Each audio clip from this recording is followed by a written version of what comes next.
చేయండి, ఎన్ని నోములు చేయండి, ఎన్ని తీర్థాలు సేవించండి, ఎన్ని క్షేత్రాలు తిరగండి, పరోపకారాన్ని మించినటువంటి వ్రతం లేదు అని గమనిస్తే చాలు. మన పక్కింటి వాళ్ళకి చిన్న ఆపద వచ్చింది, అనారోగ్యం వచ్చింది, మనం అక్కడ ఏం చేయగలమా అని ఆలోచించాలి. వీలైతే ఆర్థిక సాయం చేయాలి, చెయ్యలేమనుకుందాం, మనది మధ్యతరగతి, మాట సాయం అయినా చెయ్యాలి.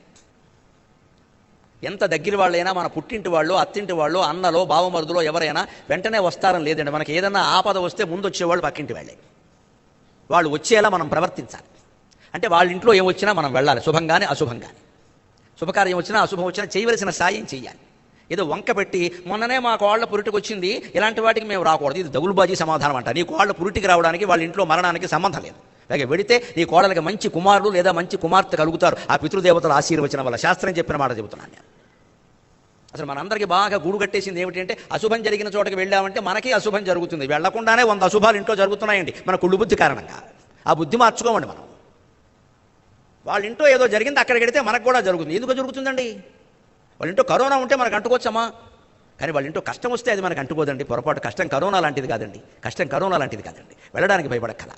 పైగా వాళ్ళ కష్టంలో మనం పాల్గొని వాళ్ళని ఓదార్చడం వల్ల మనకి కష్టం వచ్చినా మనం తట్టుకోగలిగే ధైర్యం వస్తుందండి ఖచ్చితంగా. అది ప్రయోజనం, అది ప్రయోజనం. అలా వెళ్ళాలి. అప్పుడు వాళ్ళకే అనిపిస్తుంది. మనకి ఇప్పుడు 20 మంది ఉంటున్నారు అపార్ట్మెంట్లో, 20 మంది ఉన్నారు మనకి. మా అన్నలు మా అన్నదమ్ములే కాదు, 20 మంది ఉన్నారు ఇక్కడ. వాళ్ళ కులాలు వేరు, మతాలు వేరు, ప్రాంతాలు వేరు. నిజంగా హైదరాబాద్ లాంటి చోట అపార్ట్మెంట్ కల్చర్లో ఉండడం ఒక అదృష్టం అండి. నేను 11 ఏళ్లుగా ఉండి చెబుతున్నాను, ఒక అదృష్టం నిజంగా. దగ్గర బంధువులు మిత్రులు ఇళ్ళకి ఎప్పుడు పెడుతూనే ఉంటామండి. వేరే వాళ్ళ ఇళ్ళకి కూడా వెళ్ళాలి, వీలైనంత వరకు వెళ్ళాలి. సంబంధ బాంధవ్యాలు ఉండాలి. మానవ సమాజంలో అపార్ట్మెంట్ అనగానే విసుక్కోకండి, ఒక అదృష్టం. 20 మంది తోడున్నారు మనకి. ఏ వచ్చినా ఏలా ఇస్తే 20 మంది వస్తారు. సొంత ఊళ్ళో ఉంటే మాత్రం వస్తారని ఏమైనా ఉందా? బంధువులు వస్తారని ఏమైనా ఉందా? అలాగ మనం మేలుకొని చేసుకోగలగాలి. అదే పరోపకారం. పరోపకారాన్ని మించిన వ్రతం లేదు. నీకా తెరగు ఉపవాసాది వ్రత వర కర్మము కంటే మేలు వచ్చు కుమార. ఉపవాసాలు చేయడం, తీర్థాలు వెళ్ళడం, క్షేత్రాలు వెళ్ళడం కంటే పరోపకారం చేయగలిగితే అంతకు మించిన మాటే లేదు అన్నారు. 1700 శ్లోకాల భారతాన్ని ముగిస్తూ వ్యాసుడు చెప్పిన మాట ఏమిటో తెలుసా? శ్లోకార్థేన ప్రవక్ష్యామయదుక్తం గ్రంథకోటిభిః. ఓ గణేశ, కష్టపడి 100 శ్లోకాల పైన రాసేవయ్యా. అసలే స్థూలకాయుడివి, నీకు ఒళ్ళంతా నెప్పులు పెట్టేసి ఉంటుంది. సారాంశం అంతా ఒక్క మాటలో చెబుతున్నాను వినవయ్యా. శ్లోకార్థేన ప్రవక్ష్యామయదుక్తం గ్రంథకోటిభిః పరోపకార పుణ్యాయ పాపాయ పరపీడనం.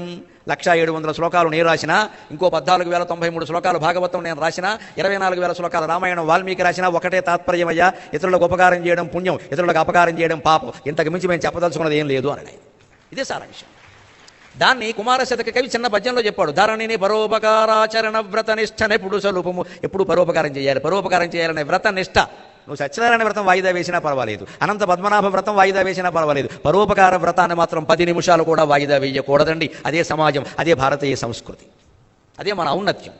అది నీకు ఎటువంటిది అంటే వీటన్నిటికంటే గొప్ప